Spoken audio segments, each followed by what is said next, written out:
Hello, everyone. This is Elizabeth Preston. And I'm Sarah Adams. And you're listening to the Writing Docs Podcast, where we discuss how businesses can help their teams to become better and more confident writers. If your team needs help achieving positive writing outcomes, then contact us at 877-249-7483 or email us at info@hurleywrite.com. Hello, everyone. You're listening to the Writing Docs Podcast, where we talk about how businesses can help their team members to become better and more confident writers. I'm your host, Elizabeth Preston, and I'm an executive consultant with Hurley Write, and I'm here with my co-host, Sarah Adams, who is also an executive consultant at Hurley Write. Hey, everybody. For today's podcast, I'm excited to have with us Pam Hurley. Pam is the founder, owner, and our all-powerful leader at Hurley Write. Thanks for joining us, Pam. Oh, thanks for having me. Now, we do know that you've owned Hurley Write for about 30 years? Yeah, a little over 30 years. I started when I was 10 years old, so yeah, that's a joke, obviously. Yeah, no, I started it in 1988 and incorporated in 2000. And it's interesting because your background is in academia, right? Correct. You have a PhD in rhetoric and composition. And for those listening and who are not in the liberal arts world, what is rhetoric and composition? Well, rhetoric is just the theory about writing, what writing is, and that kind of thing. And composition is just exactly what it says, how we compose. So there's a lot of theory and study and everything around how people write and that kind of thing. And unfortunately, unfortunately, it's kind of made into this kind of field where it's this high level, highfalutin kind of thing, when really all it really should be about is how people write. So I have that, and then I have a minor in technical writing from the University of South Carolina. Pam, if you can tell us, what are some things you noticed that your students, when you worked in academia, that your students weren't getting prepared for whatever industry they were going into? Yeah, that's a great question. I was really frustrated because I taught a technical writing class. It was at the time, a relatively small university, and now it's much larger now. But I taught technical writing, and one of the things I really tried to do was to give them the practical aspects of writing, because English 101 and 102, as you all both know, doesn't do anything to prepare anybody for anything. It's a joke. So I was trying to really focus on the practical aspects of writing. The fallacy of academic writing, in addition to English 101 and 102, is that in so many majors, the only classes they really have to take in writing are English 101 and 102, right? So they never really get any kind of practical aspects of writing. And even with the class that I taught, the Technical Writing 101 and 102, which I developed, it was not a mandatory class for anybody. And so it was really interesting. When I was a visiting professor at UNC Charlotte, we taught a Technical Writing for Engineers course that was mandatory, but it was one semester. So it's laughable when you think about it. And this is something I rant about all the time, is how poorly academia prepares people to write in the real world. So that was a long-winded answer to a short question, but that's essentially it. Especially the clients that we work with at Hurley Write, a lot of businesses where you wouldn't necessarily think that you were going to be doing a lot of writing. Right. I mean, and I've talked to engineers that say, well, all I want to do is engineer. I really don't want to write. But the reality is, as you all both know, I mean, unless you are digging ditches, and nothing against people who dig ditches, but unless you're digging ditches, you're probably going to have to write in whatever field you're in, whether you're in a trade or whether you're in a white collar position, you're going to have to write. You even write just in our personal lives through texting, through emailing, and that's a lot of opportunities for miscommunication and inefficiency. Absolutely, 100%. I hate saying 100%. Everybody says that. I hate saying that. But anyway, yes, Let's you're keep it 100%. broke. You're absolutely correct. I hate that. Ugh. Well, then let me ask you, you said that one semester is really not enough for learning how to write in your field, in the real world outside of academia. When managers do come to you with problems about their team's writing, what are some of the most common pain points that you hear? Well, it's really interesting because a lot of times what they think is happening isn't really happening. So what I mean by that is we get a call, oh, my team's grammar is just terrible. And it's just like, your team's grammar may suck. It may be terrible. I don't know.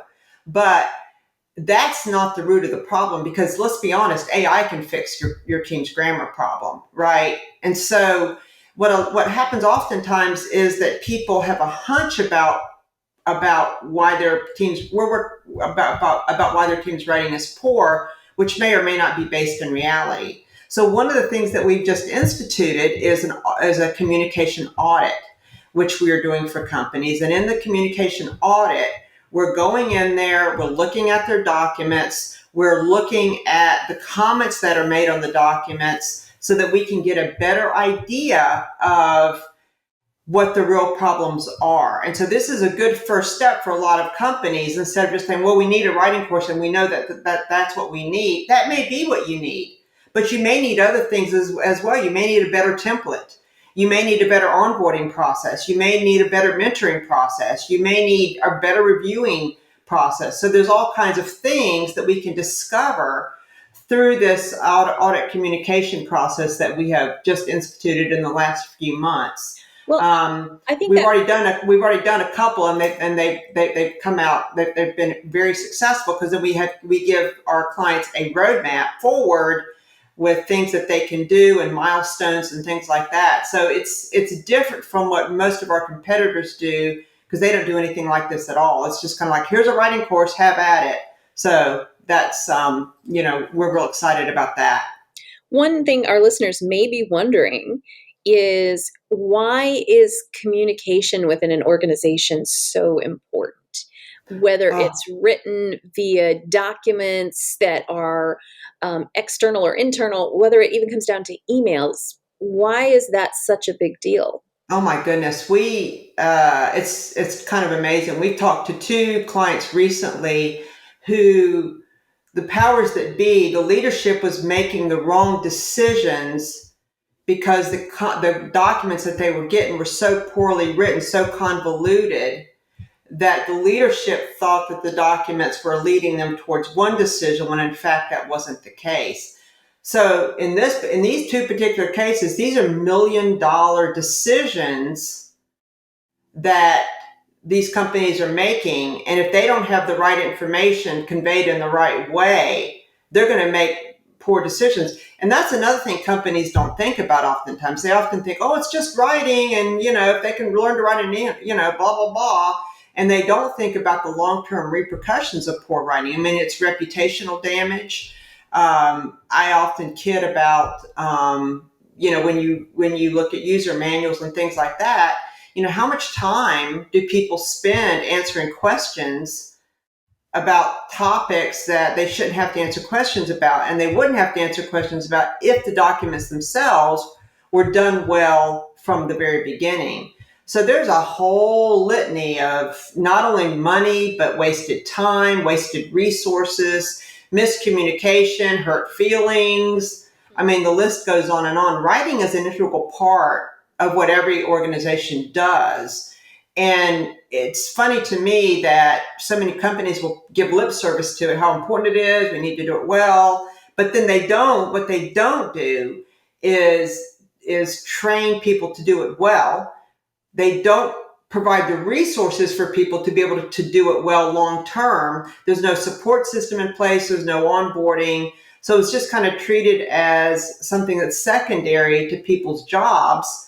And then people, of course, oftentimes professionals will treat it as secondary to their jobs, because it's not given the support as if I'm doing something and you want to train me to use a widget, we spend a lot of time on that. But when it comes to writing, that's something that oftentimes is not given the same kind of support. It's interesting you talk about all these different aspects of training, Pam, and Sarah brought that up, that there are multiple reasons why communication is so important. So when managers are looking and they've said, you know what, my team does need a little support with writing, what makes for an effective communication and writing training? What should managers look for? That's a really good question. Well, what they should look for, number one, is a training that is customized to the needs of their team, because Why every is that? team has. I'm sorry. Oh, I was just asking, why is that? Well, because every team has different needs. They have different needs in terms of what they know, what they don't know, what they need to know, time that they can devote. There's all kinds of things that are involved in customizing a training for a particular team. I'm not a big fan of off-the-shelf training, as you know, simply because it's just kind of are we going to check the box? And if you're just trying to check the box, have at it. Right, the off-the-shelf training is fine. It's also these off-the-shelf training packages are typically more grammar-based and less critical thinking and strategy-based, which is what we do. So we really try to get people to think about or use the critical thinking skills they already have and apply those to the writing to the writing process. So they should look for a customized course. They should look for a team that is going to do an analysis of their documents. They should look for a company like ours that does the entire package, the audit, communication audit, the writing, the reviewing, the support, the whole thing, if they want to see long-term improvement. And you mentioned that we do critical thinking. And Sarah, I think this is something you and I both noticed in our teaching at Hurley Write.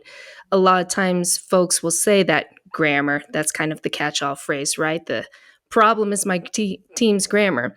But Sarah, you've also seen in your classes, right, that it's not usually grammar, it's actually critical thinking. That is true. And I think that we've got people in our classes that are brilliant, top of their fields. They know what they're doing. They are the experts in their field. And what we're trying to do is give them tools to use that same expertise, those same critical thinking skills that have gotten them to where they are now, and applying that to writing. And I think one of the things I've seen in my classes that I teach for Hurley Write is that people are really surprised by that. It's that simple. We're not trying to come in and reinvent the wheel. We're not trying to completely tell you as a team member, as a participant, that you don't know what you're doing or anything like that. It's about giving you tools to take it to the next level in your writing. And I was talking with a client the other day who said that sometimes even the poor writing skills or lack of critical thinking when it comes to writing can hold people back in their careers. Right. It doesn't matter if you know how to place the comma if the thinking isn't there. And Sarah, you said some interesting things there. You kept saying team members and the clients. And so, Pam, I want to ask you, because we know trainings, a manager can do all they can do for training. They can get the right training, a customized training, but there's another part of the equation, and that's the team members. So what can team members do to assure that their trainings are going to be effective for them and not something that they just forget about in a week or a month or the next day? Great Right, question. that's a good question, because then if you know anything about the Ebbinghaus forgetting curve, you know that people retain information for just a short period.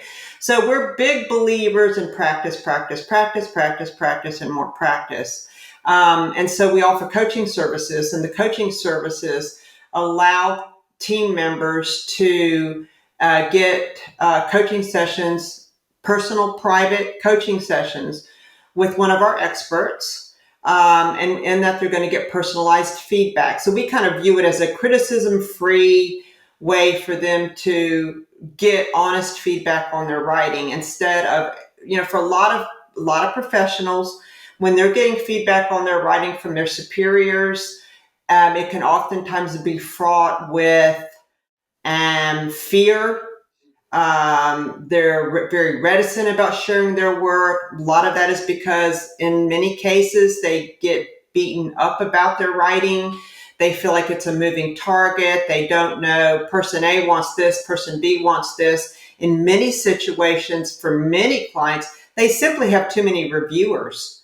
They'll have 15 reviewers and they're all making comments, and it just becomes overwhelming. So we offer coaching, we offer mentoring, we offer webinars and things like that so that they can begin to, practice what should be a daily part of their work lives, which is writing.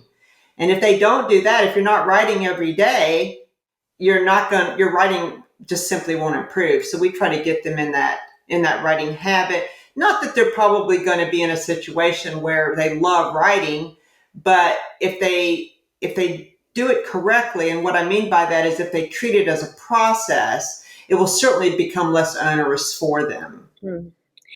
Well, and Pam, I have to say, you are making our jobs as interviewers very easy because you are touching on all of the points that we wanted to ask you about today. I guess the $1 million question is for listeners who are saying, wow, this resonates. This is what I need. What do they do next? How do they get in touch with you? Well, I mean, they just can contact us at hurleywrite.com. Go to our website, hurleywrite.com. You can contact me directly, Pam at hurleywrite.com. Call us 877-249-7483. Hit us up on LinkedIn. We're there too. There are lots of great resources to find out more about Hurley Write, and there are a lot of great resources on the website, advice for potential clients and clients alike, and you get to know all of the consultants that we have, our bios there. You can learn more about us, and of course, we think it's a pretty great company. Elizabeth and I might be biased, but that's because we're talking with the boss today. Well, we've been in business for over 30 years, so we're doing something right. We have a lot of repeat clients and things like that. So that's a good thing. I agree. And you can also request what consultant seems to resonate with your company's values, with your company's style, because Hurley Write does have a variety of executive consultants with different styles to cater to different companies and provide that tailored, personalized aspect that's so necessary to trainings.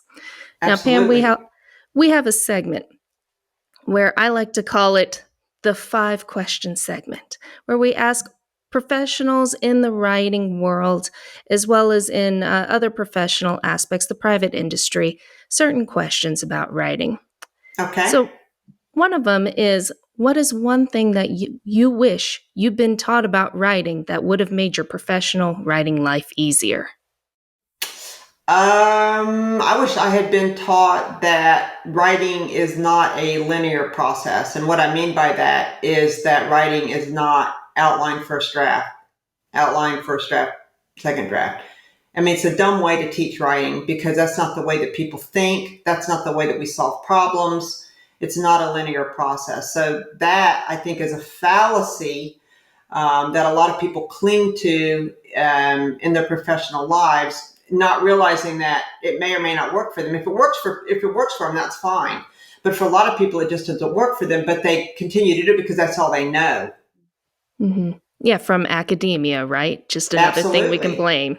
It's all academia's fault. Academia, yes. It is academia's fault, Elizabeth. It is. It is. And all three of us have worked in academia for years before we, I guess, escaped, I should say. Yes, so we can say this.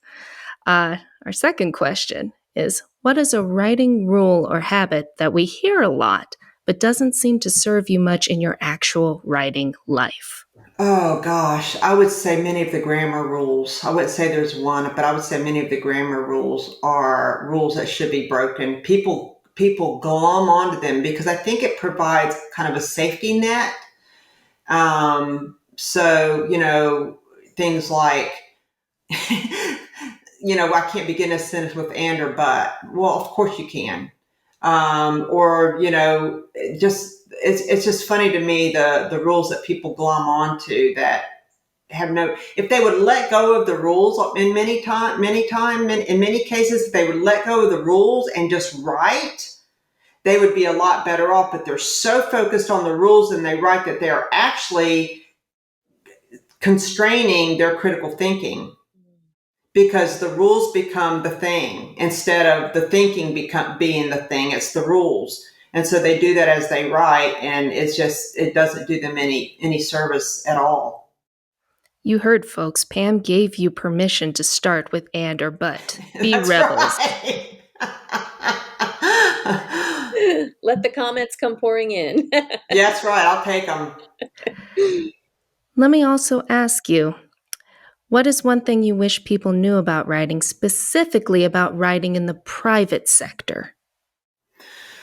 Oh gosh, just that it is a process, and it can be a messy process, and that's okay, and that you should embrace it. And it's not this, as I've said before, it's not this linear process. It's that, and you need to write every single day without fail. You have to practice. You have to practice writing. And so if people did that, their writing would improve tremendously. When you say practice writing, do you mean sitting down for 30 minutes a day and practicing the technical writing, or does the writing just need to come out in some way? It can be either or. It doesn't have to, it can be both. It can just be, but you have to get in the physical act of writing every day, whether it is sitting down. One of the things we talk about in our classes is free writing, which is just sitting down and you just writing. It doesn't matter what you write about. You're just writing. You're letting your brain work. And people are very reluctant to do that, right? So what happens oftentimes is the first draft is just this free writing. Because what happens when you put things on paper is your brain is working on those things, right, in the document, even though you may not be physically working on them. But what people do, most of the professionals we work with, because they dislike writing so much, they wait until the last minute, they try to get it all out there, and then consequently they have this big mass of words, oftentimes, which, oftentimes it's an incomprehensible mess. But it's there. Now it's more difficult for them to go through it and parse through it, when if they would do it every day for a little bit at a time, they would wind up with something much better. And wouldn't be so miserable. And wouldn't be so miserable. For our definition of free writing, Sarah, how do you define it in your class? Because you always do a good job of explaining free writing. Oh, thanks, Elizabeth. I'd say, again, kind of like what Pam said, just sitting down and writing. I always compare it to anything that needs to get done, or even around the house, whether it's loading the dishwasher or doing laundry or exercising. You have to just sit down and do it. and often I will start off classes with a free writing activity, which I like to call pause and reflect, where participants get the opportunity to just get their thoughts on paper about what they do, work they have coming up. It's sort of getting it out of their head and on paper so that they're a little bit more clear-headed to concentrate on the work at hand, and also think about how they can apply the work at hand to their work that they have to do. And so I found this to be really effective because they can keep coming back to that and referencing that free writing session. So in my own life, sometimes free writing is as simple as opening up a Word document and getting my thoughts of what I have to do for the day on paper. And sometimes it's just a notepad where I write down everything that's on my brain, and it gets me a little bit more centered and focused. I think, to Pam's point, it's about finding what works for you. And that's one of the reasons we like to customize our classes to the client's needs and the team members' needs. Mm-hmm. And we also don't worry about grammar usually during free writing. I mean, if you want to stick that comma in and it helps you think, that's okay. But otherwise, that comma can come in much later. And also, I lied. It's a 3-question segment, not a 5-question. So that brings us to our next segment that we like to do, Pam, called Doctor's Diagnosis. Oh, this boy. is where, yes, Sarah knows the doctor's diagnosis.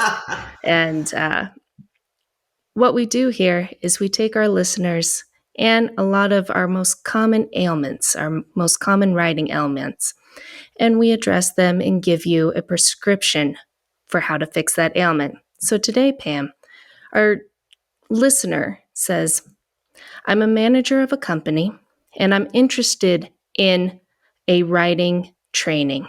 I'm excited about it, but I don't think my team members are as excited, and I worry about getting them to participate. What can I do to encourage them to participate and not waste these valuable resources and time for my team? That's a good question, and it's very common because oftentimes, and again, based on academia, people see writing training as punitive, right? I'm not a good writer. I'm being punished.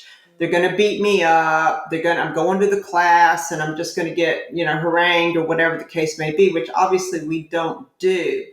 One of the ways that we like to frame a class for folks like this who have this kind of issue is that it's an opportunity, right? So this isn't a punitive. This is an opportunity for you to apply your skills differently, to learn strategies to streamline the writing process. Because as we've said, most of the folks we work with don't like to write, but ironically, they overwrite, which what I call overwrite. They spend all this time writing because they don't plan, and it just becomes this big morass of words, as I said before.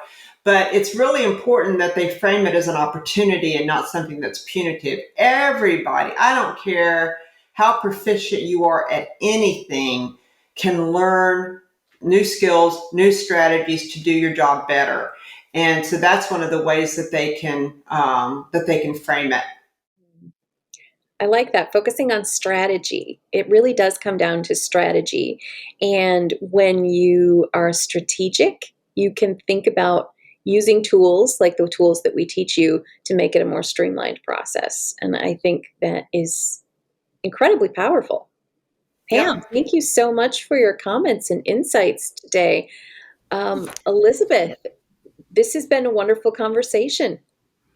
Yes, it has been great. And Pam, thank you for joining us today, and thank you, listeners, for joining us. This is Hurley Write's Writing Doc signing off. May your week be filled with good health and good writing.